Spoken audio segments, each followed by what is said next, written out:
여러분 안녕하십니까? 우리 사회가 어떤 방향으로 발전돼 가야 할지 모색하는 자유경영원 문근찬입니다. 지난 6월 11일 한국의 보수 정당이라고 할 수 있는 국민의힘당의 대표로서 아주 젊은 36살의 이준석이 이제 선임이 되었습니다. 그래서 이번 칼럼에서는 대한민국 정체성 세우기의 그 세 번째 주제인데요. 이 보수주의와 그 차원이 어떤 것인가 하는 이러한 그 주제에 대해서 생각을 해보려고 생각하고 있습니다.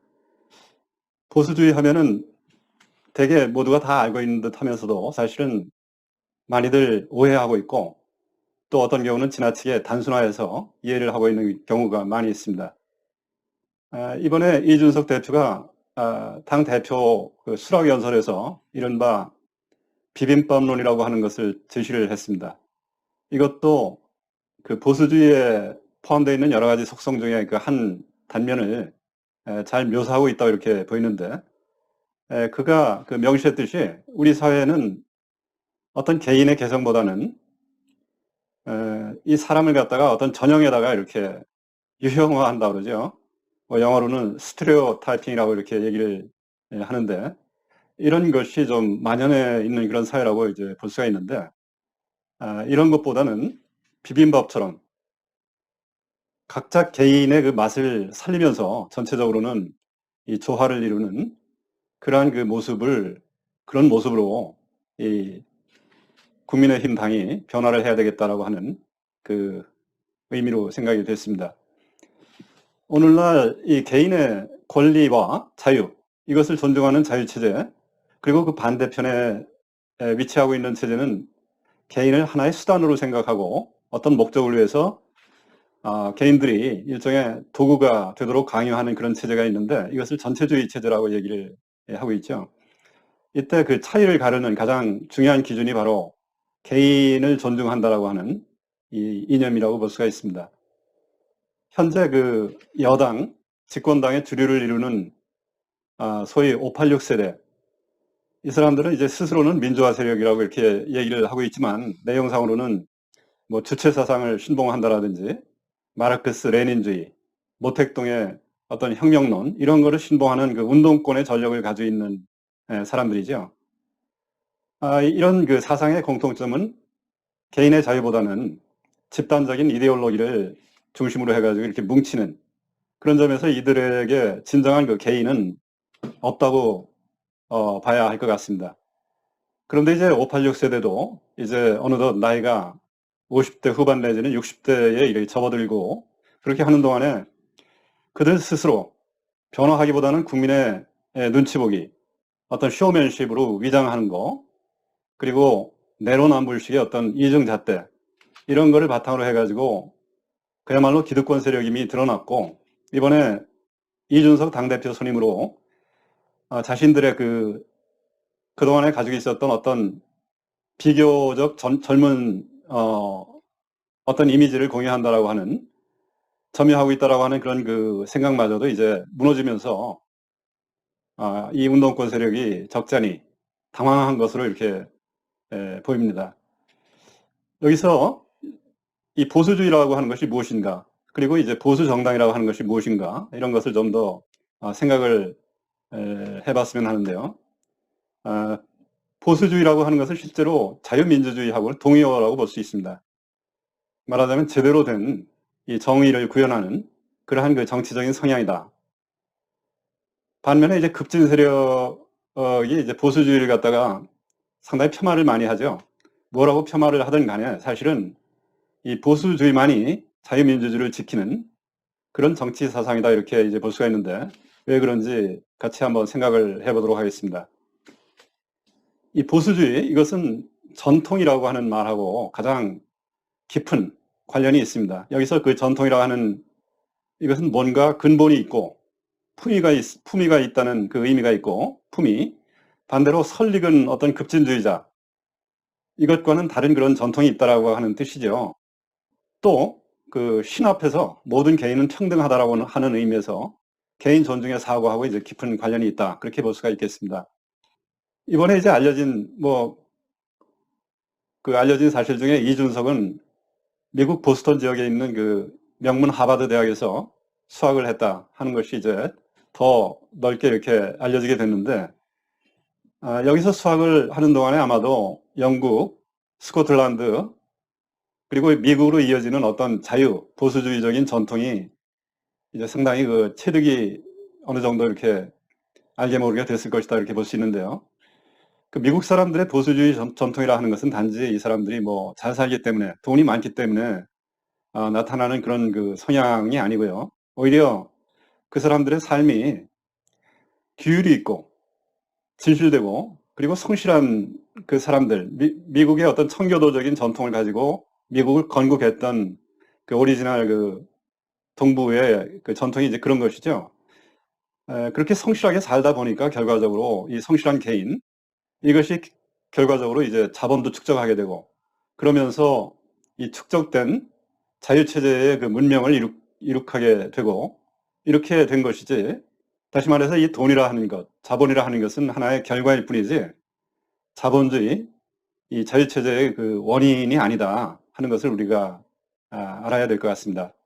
그렇다면 여기서 이 진정한 보수주의가 무엇인지 조금 더 토의를 해보도록 하겠습니다. 보수주의의 그 핵심은 인류의 오랜 전통, 이것을 보호하는 데 있습니다. 뭐 다소 진부한 얘기처럼 들리지만 이것은 현재 이 세상에 우리가 살고 있는데, 내가 현재 살고 있지만 오랜 역사 속에서 그 수많은 선배 세대, 이 선인들의 지혜가 녹아있는 어떤 전통의 그 덕을 내가 보면서 하루하루 살고 있는 것이다. 이것을 소중히 해야 하는 것이다 라고 하는 생각이죠. 그래서 이 보수주의자는 인간 본성, 그리고 사회를 완벽하게 만들겠다라고 하는 어떤 선언적인 그런 그 설계 사상을 혐오합니다. 전통을 한순간에 파괴할 수 있는 이런 생각은 이 운동권적인 이 헛소리에 불과하다, 그렇게 생각을 하는 것이죠. 근대적인 의미의 보수주의, 이것은 오랜 역사를 갖는 그런 생각은 아니고, 사실은 18세기 후반에 그 프랑스 혁명을 피한 영국과 미국, 이런 나라들의 그 전통이 이어져 온 그러한 그 생각이 이제 근대적인 의미에 있어서의 보수주의라고 볼 수 있는데, 1790년도에 프랑스 혁명에 대한 고찰이라고 하는 책을 쓰면서 이제 프랑스 혁명이라고 하는 그 물결이 영국으로 무차별하게 건너오는 것을 우려하면서 썼던, 그 책을 썼던 에드먼드 버크라고 하는 그 보수주의의 아버지, 이후에 그 생각을 갖다가 근대적인 의미의 보수주의라고 이렇게 얘기를 하고 있습니다. 보수주의자에 있어서 관습, 그리고 사람들한테 이렇게 쭉 퍼져 있는 일반적인 어떤 합의라든지 이걸 존중을 하죠. 그리고 법률과 규범, 이것은 건강한 시민사회를 이루는 하나의 질서의 그 근원이다, 그렇게 보고 있습니다. 그래서 이런 원칙이라 하는 것은 대개 오랜 전통과 폭넓은 합의에서 도출된 것이면서 또한 오랜 경험으로 검증이 되어 있는 것이다 하는 생각을 가지고 있습니다. 그래서 이 사회라고 하는 것은, 우리가 살고 있는 이 삶, 사회, 이것은 영생하는, 사회라고 하는 것은 뭐 조금 지나가다가 끝나는 그런 것이 아니고 영생하는 하나의 그 실체죠. 그러면서 섬세한 어떤 법률 체계, 이런 것을 오랫동안 다듬어 왔는데, 일종의 그런 의미에서 봤을 때는 마치 무슨 하나님의 뜻이 스며 있는 자연법적인 신의 섭리가 녹아 있는 어떤 영혼이 있는 존재다, 그렇게 이제 보는 태도죠. 그래서 인류의 오랜 그 도덕적인 지혜, 이것이 녹아 있는 것이 바로 우리가 사는 그 사회다. 그래서 나는 이러한 그 긴 역사 속에서 연속의 그 흐름 속에서 잠시 하나님의 은총으로 살다가 가는 하나의 개인이죠. 그렇기 때문에 내가 혹시 생각을 지나치게 잘못해가지고 현세든지 후세든지 간에 인류의 문명에 어떤 위해를 가하는 그런 일을 해서는 안 되겠다라고 하는 그 신중한 태도를 갖는 것, 이것이 이제 또 보수주의라고 볼 수가 있습니다. 그런데 이제 우리가 전통이라는 말을 많이 했는데, 여기서 이 근대적인 의미의 그 보수주의가 소중히 생각하는 이 전통이라 하는 것이 의미하는, 이 단어가 의미하는 것이 무엇인지 조금 더 생각을 해볼 필요가 있는데요. 이것은 사실은 다름 아닌 스코틀랜드, 영국, 미국으로 이제 건너가서 미국을 건국을 했던 이러한 그 자유민주주의 이 전통을 말하는 것입니다. 그 전통을 모델로 삼아서 이제 대한민국이 이제 건국을 하고 헌법을 수립을 하고 했죠. 그렇기 때문에 우리가 보수주의에서 말하는 그 전통이라 하는 것은 섭섭하지만 우리가 이 보수주의로서 근대적인 의미의 보수주의로서 지키고자 하는 그 전통이라 하는 것은 조선조의 양반들이 추구했던 어떤 성리학적인 전통, 이것이 아니고 영미식의 근대 국가를 이루었던 그러한 그 보수주의 전통이라는 점을 잊지 않아야 되는 것이죠. 그래서 뭐 그런 점에서 보자면은 우리가 오늘날 뭐 안동에다가 많은 국고를 들여가지고 무슨 성리학의 예절의 어떤 도시를 만든다라든지 하면서 이 독보적인 그러한 노력을 많이 하고 있는데, 그러한 의미의 전통은 이것이 근대 국가를 만드는 우리가 이 다듬어야 할 이런 전통하고는 다른 것이다 하는 점을 좀 이해를 할 필요가 있겠습니다. 이번에 이제 새삼 알려졌듯이 이준석이 이제 대학을 미국 명문 하버드 대학을 다녔는데 이런 것도 이제 상당히 중요한 의미가 있다라고 생각이 됩니다. 뭐 물론 아주 긴 기간은 아니지만 미국의 그 동부 보스턴 지역에 있는 하버드에서 이제 수학을 했다는 것은 최소한 이준석이 영국 스코틀랜드 전통에 그리고 미국으로 이어지는 이러한 그 근대 국가의 정신, 그 전통을 체득했을 것으로 이렇게 짐작이 되는 부분이죠. 뭐 한국의 우리 초대 이승만 대통령만큼은 아니겠지만 이 자유체제가 무엇인지, 자본주의가 무엇인지, 그리고 보수주의 전통이라 하는 것이 진정 무엇인지 이것을 체질적으로 인지하고 있을 것이다라고 하는 그런 의미가 되겠습니다. 실제로 이준석 당 대표가 대표로서 선임이 되고 나서 이제 매스컴에 뭐 이렇게 드러나는 그 언행이라든지 이런 걸 보면은 이전의 어떤 정치인들하고는 좀 확연히 구별되는 그런 모습들이 많이 보입니다. 그래서 사람은 기회가 된다라면은 전통 있는 문명 사회 속에서 이렇게 살아보는 그런 것은 매우 중요하다고 생각이 되고요. 세국주의적인 뭐 민족주의자 들이 이제 세상 이치, 돌아가는 이치도 모르고 하면서 이 나라를 망쳤던 우리 가슴 아픈 그 조선조 말의 그 역사를 생각을 해봤을 때 이 생각이 열려 있고 그리고 세계사적인 감각이 그런 감각을 가지고 있다는 것은 얼마나 중요한지 하는 것을 우리가 새삼 알 수가 있습니다. 이 보수주의 사상을 좀 정리를 해보도록 하겠습니다. 그 사상은 러셀 커크의 이 보수주의 정신이라고 하는 꽤 두꺼운 이 책의 앞부분에 좀 나와 있는 그런 내용인데요. 저도 아직 이 책을 다 읽어보지 못하고 이 중에서 그 앞부분에 에드먼드 버크에 관한 내용까지 공부를 했기 때문에 나중에 기회가 된다라면은 책을 다 읽고 나서 조금 더 자세한 그 말씀을 좀 드리고자 합니다. 우선 보수주의 사상의 그 핵심 기둥은 첫 번째는 이 보수주의라 하는 것은 초월적인 질서 또는 그 자연법 체계 이것이 사회와 인간의 양심을 지배한다라고 하는 믿음입니다. 이거는 일종의 그 하나님을 경외하는 인간의 자세하고 이제 관련이 돼 있는 것이죠.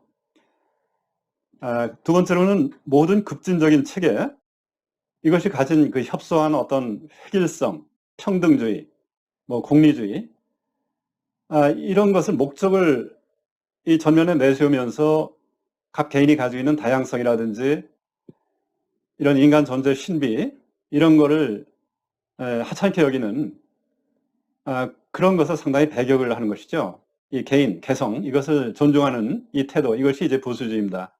반대로 이 급진주의자들은 인간 이성을 마치 만능으로 이렇게 생각을 하면서 몇 사람이 이렇게 생각을 했는 이런 걸로 사회를 개혁을 하려고 하다 보니까 수많은 개인들의 그 자유를 말살하는 그러한 결과를 빚는 것을 우리가 역사를 통해서 이제 볼 수가 있는 것이죠. 세 번째, 문명화된 그 사회라 하는 것은 획일적 무슨 계급이 없는 평등사회 이런 것이 아니다. 여기에는 질서와 어떤 지위가 있는 사회다.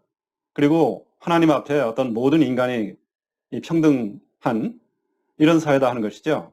이거는 우리 그 우리 사회 전통의 그 유교 전통하고도 상당히 잘 부합하는 생각일 수가 있는데요.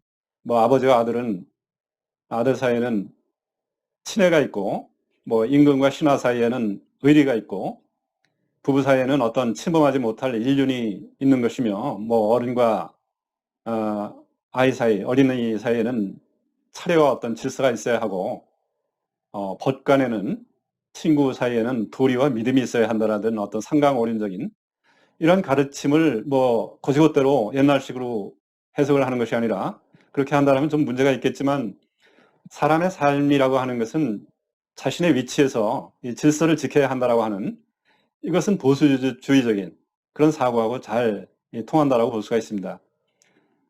네 번째, 이 자유와 재산은 밀접하게 연결이 되어 있다라고 하는 이 신념. 이런 신념에 따라서 열심히 성심껏 노력을 해가지고 나의 재산을 축적을 하고, 그런 걸 통해서 나의 자유를 더 증진을 하고 하는 것은 선이다. 이런 그 믿음이 있는 것이 이제 보수주의죠. 반면에 이제 오늘날 토지 공개념이니 뭐 재산을 증식하는 것을 마치 무슨 악이라도 되는 것처럼, 그리고 기업체를 무한히 규제를 해가지고 옥죄려고 하는, 이것도 역시 이 부를 축적하는 것을 죄악시하는 그 좌파적인 경향이라고 볼 수 있는데, 이런 것은 이 보수주의하고는 완전히 반대 성향이라고 볼 수 있는 것이죠.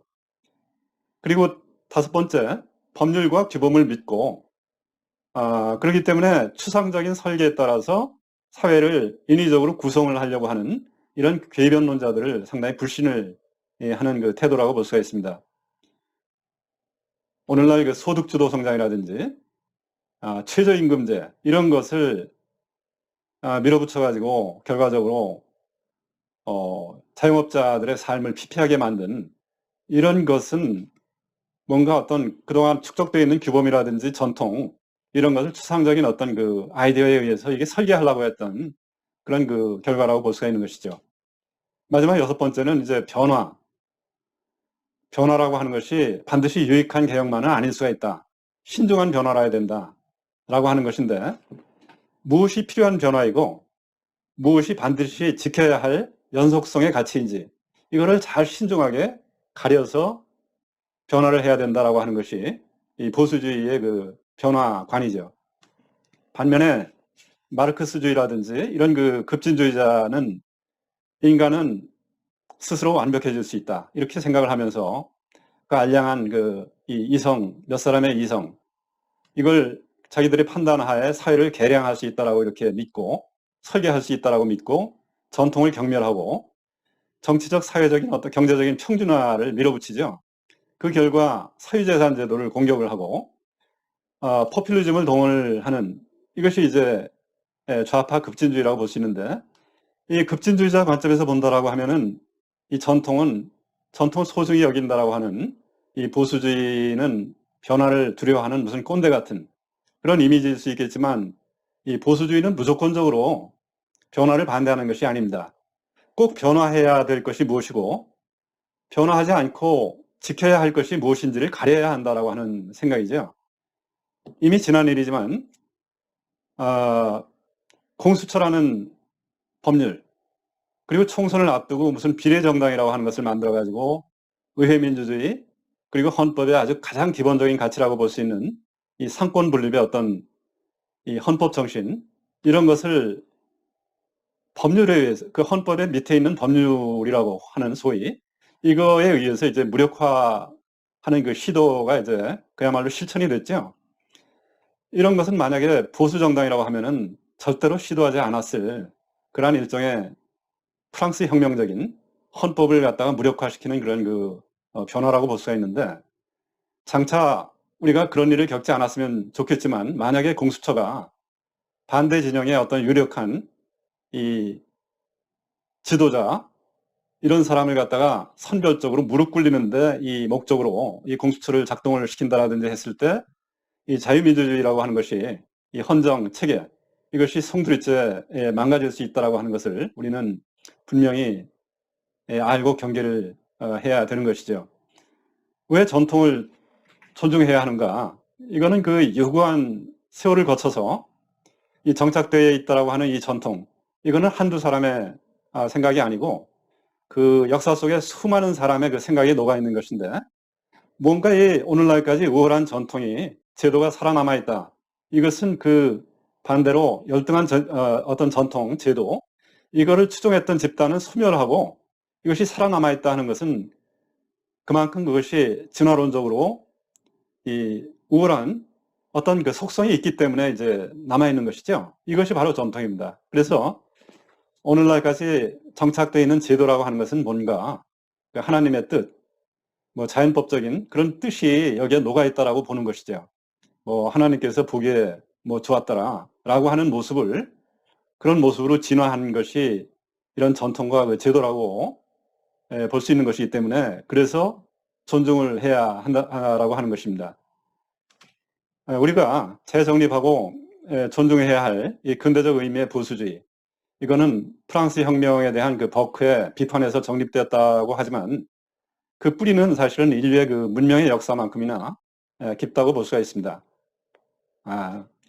고대 그리스 로마의 어떤 전통이라든지 거기서 말하는 무슨 이상국가, 이런 전통하고도 이제 통하는 것이고요. 그 후에 중세 르네상스를 거치면서 이 하나님 뭐 힘든 자는 나에게 오라, 이런 그 의미는 이제 약한 인간을 상정을 하면서 하나님 앞에서 인간이 얼마나 약한 존재인가, 이 어떤 신의 뜻이, 구원의 그 뜻이 인간 이 세상 사회에 얼마나 그 필요한 것인가라고 하는 이런 어떤 신에 대한 경외심을 얘기를 하는 것이죠. 그렇기 때문에 신중한 변화에 대해서 접근을 할 때는 그와 같이 신중한 자세가 이제 기본이 되어 있는 것이 바로 보수주의 정신의 그 기반이 되는 것이죠. 계몽주의 시대에 접어들면서 이제 인간이 이성을 가진 존재인데 인간이 과연 못할 일이 무엇이 있겠느냐 하는 식으로 끝간데 없이 이렇게 치달았던 것이 결국은 프랑스 혁명을 추동하는 그러한 그 흐름이 됐었죠.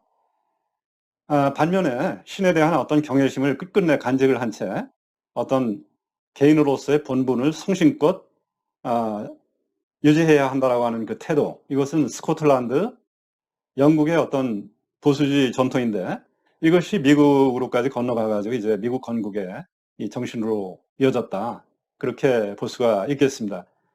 자, 결론을 좀 말씀을 드리겠습니다. 흔히 사람들은 보수주의라고 하면은 수국골통 이미지니 하면서 이제 그 폄하를 하지만, 보수주의야말로 오늘날 가장 잘 살고 품위 있는 그런 그 선진국의 그 뿌리라고 볼 수가 있겠습니다. 뭐 스위스, 네덜란드를 거쳐서 스코틀랜드, 영국, 잉글랜드, 그래서 이제 미국으로 이렇게 그 뿌리가 연결되어 있는 것이 보수주의죠.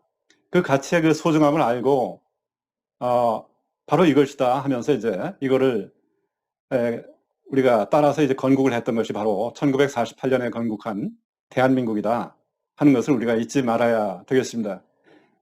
오늘날 제대로 된 자유주의, 자유민주주의라고 하는 건 역시 보수주의하고 이제 같은 뿌리라고 볼 수 있는 것이죠. 헌법 정신을 소중히 여기면서 모든 변화는 바로 이 헌법 정신에 기초해서 변화를 해야지, 끝간데 모르고 아무 제한 없이 고삐 풀린 그런 민주주의는 안 된다. 이와 같은 그 제한된 민주주의 사상, 이것이 바로 보수주의 생각이라고 이제 볼 수가 있는 것이죠. 나중에 이 보수주의는 너무나 이제 그 다양한 그런 그 태도, 이런 것을 망라하고 있는 생각이기 때문에 기회가 된다라면 조금 더 알아보기로 하고, 오늘은 모처럼 참신한 바람을 일으키면서 보수 정당의 이 대표로 선임된 이준석의 이야기를 덧붙이면서 이 보수주의가 무엇인지 한번 같이 생각을 해봤습니다. 감사합니다.